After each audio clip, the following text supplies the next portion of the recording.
Hi friends, welcome to செய்யார் நிம்மி சமையல். இன்றைக்கி நம்ம சேனலில் வீடியோ என்ன பார்க்க போகிறோன்னா, மீன் குழம்பு எப்படி செய்யறதுன்னு பார்க்க போகிறோம். கிளிச்ச மீன் குழம்பு எப்படி செய்யறதுன்னு பார்க்கலாம் வாங்க. அதுக்கு தேவையான பொருட்கள் என்னென்னு பார்க்கலாம். அதுக்கு தேவையான பொருட்கள் 2 மீடியம் சைஸ் வெங்காயம், பெரிய வெங்காயம், அதுக்கப்புறம் ஒரு 100 சின்ன வெங்காயம் கட் பண்ணி வச்சுருக்கேன். அப்புறம் ஒரு 4 பச்சை மிளகா, கொஞ்சம் கருவேப்பிலை, கொத்தமல்லி வச்சுருக்கேன். அதுக்கப்புறம் ஒரு 10-15 பூண்டு உரித்து வச்சுருக்கேன். பூண்டு பல் உரித்து வச்சுருக்கேன். 1 கப்பு தேங்காய் பால். இப்போது பெரிய சைஸ் லெமன் சைஸில் நம்ம புளி எடுத்து வச்சுருக்கோம். அதுக்கப்புறம் பெரிய தக்காளி 3 தக்காளி கட் பண்ணி வச்சுருக்கேன். அப்புறம் இன்றைக்கி ஹோம்மேடு நம்ம குழம்பு மிளகாய் தூள் தான் யூஸ் பண்ண போகிறோம். அதுக்கப்புறம் மீன் குழம்பு மசாலா ஒரு 2 டேபிள் ஸ்பூனும், 1/2 ஸ்பூன் மஞ்சள் தூளும் வச்சுருக்கேன். அப்புறம் 3/4 கிலோ மீன். என்ன மீன்? கிளிச்ச மீன். அவ்வளோதான். இப்போ அடுப்பு பற்ற வச்சுக்கலாம். கடாய் கொஞ்சம் ஹீட் ஆகட்டும். இப்போ நான் 3 ஸ்பூன் நல்லெண்ணெயும் 2 ஸ்பூன் டேபிள் ஸ்பூன் தேங்காய் எண்ணெயும் சேர்த்து செய்வேன். குழம்பு நல்லாயிருக்கும், நல்லா வாசனையாக நல்லாயிருக்கும்.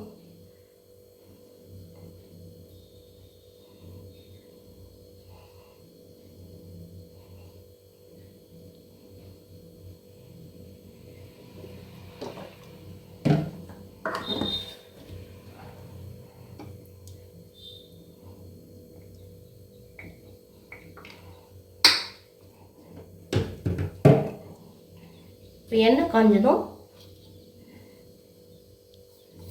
ஃபஸ்ட்டு வெந்தயம் போட்டுக்கலாம்.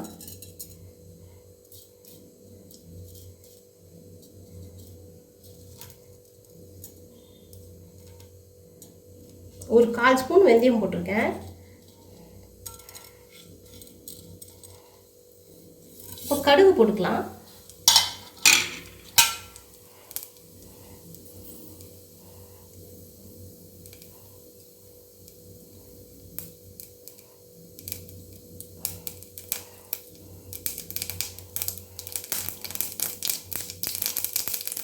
பொரிய ஆரம்பிச்சதும் ஒரு 1/4 ஸ்பூன் சீரகம் போட்டிருக்கேன்.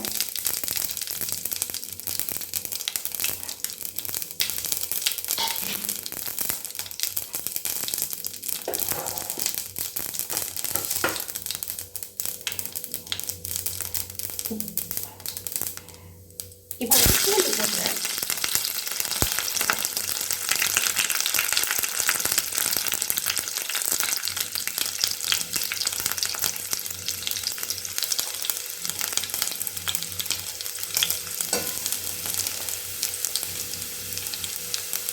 பூண்டு நல்லா செவந்ததும் சின்ன வெங்காயம், இந்த பெரிய வெங்காயம் எல்லாம் ஒன்றா சேர்த்து நம்ம வதக்கிக்கலாம்.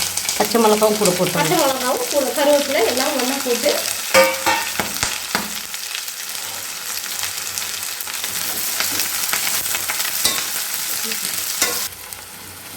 இப்போ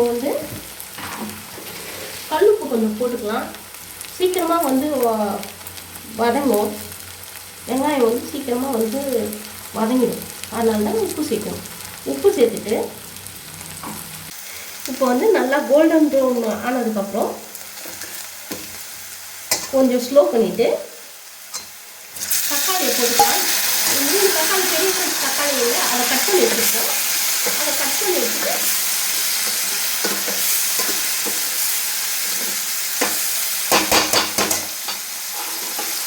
இப்போ க்ளோஸ் பண்ணிக்கலாம்.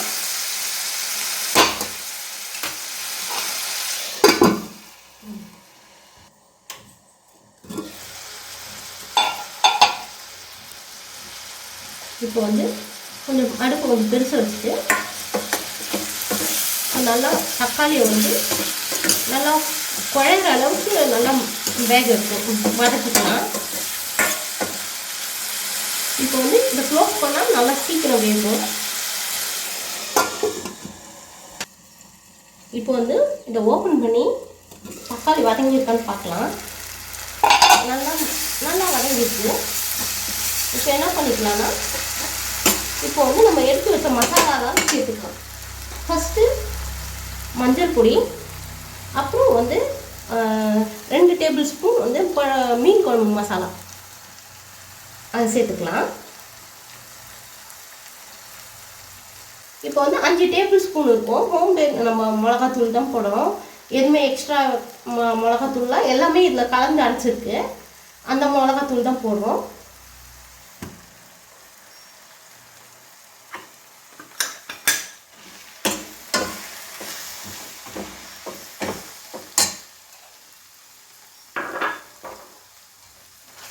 இப்போ என்ன பண்ணுறோம்னா, இப்படி கலந்து விட்டுட்டு நம்ம புளி காட்டணும் இல்லையா, லெமன், பெரிய சைஸ் லெமனு, அதை வந்து 1 லிட்டர் தண்ணி ஊற்றி நான் கரைச்சி வச்சுருக்கேன். இப்போ ஊற்றிக்கலாம். கரைச்சி ஃபில்டர் பண்ணி வச்சுருக்கேன். கரைச்சி ஃபில்டர் பண்ணி வச்சுருக்கேன்.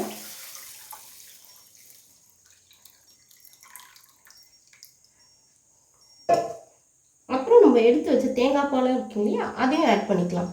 எல்லாம் ஒன்றா ஊற்றி தான் நம்ம செய்ய போகிறோம்.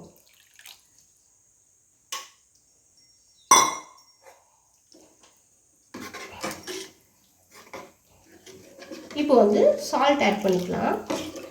உங்களுக்கு சால்ட் வந்து எவ்வளோ தேவையோ அவளுக்கு அதுக்கேற்ற மாதிரி நீங்கள் ஆட் பண்ணிக்கணும். இப்போ முதல்ல வெங்காயம் வதக்கிறப்ப கொஞ்சம் சால்ட் சேர்த்துட்டோம்ல, அதுக்கேற்ற மாதிரி இப்போ ஆட் பண்ணிக்கணும்ல. ஆமாம், அதான் உப்பு தான் தேவை.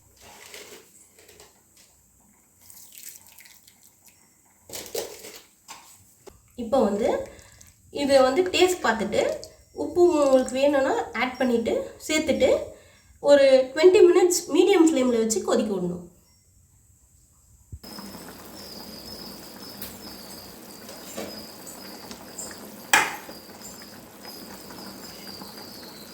இப்போது 20 மினிட்ஸ் நல்லா கொதிச்சிருச்சு. இப்போ என்ன பண்ணலான்னா, மீனை போட்டுட்டு ஒரு 5 மினிட்ஸ் கழிச்சு இறக்கிடலாம்.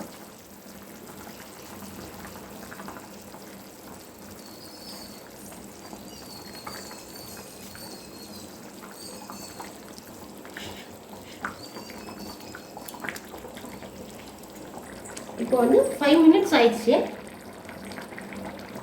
5 மினிட்ஸ் ஆயிடுச்சு. அடுப்பு ஆஃப் பண்ணிட்டு கொத்தமல்லி தூவி நம்ம இறக்கிக்கலாம்.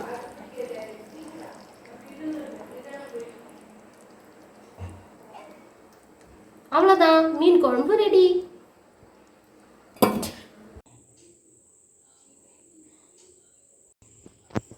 இப்போ மீன் குழம்பு ரெடி ஆயிடுச்சு. இப்போ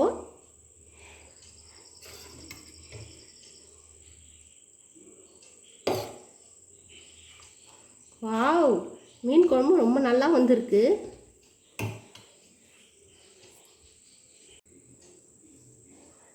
இன்றைக்கி மீன் குழம்பு ரெடி ஆயிடுச்சு. ரொம்ப நல்லா வந்திருக்கு. இந்த வீடியோ உங்களுக்கு பிடிச்சிருந்ததுன்னா லைக் பண்ணுங்கள், ஷேர் பண்ணுங்கள், கமெண்ட் பண்ணுங்கள். செய்யார் நிம்மி சமையலுக்கு சப்ஸ்கிரைப் பண்ணுங்கள். தேங்க்ஸ் ஃபார் வாட்சிங். அடுத்த வீடியோவில் சந்திக்கலாம்.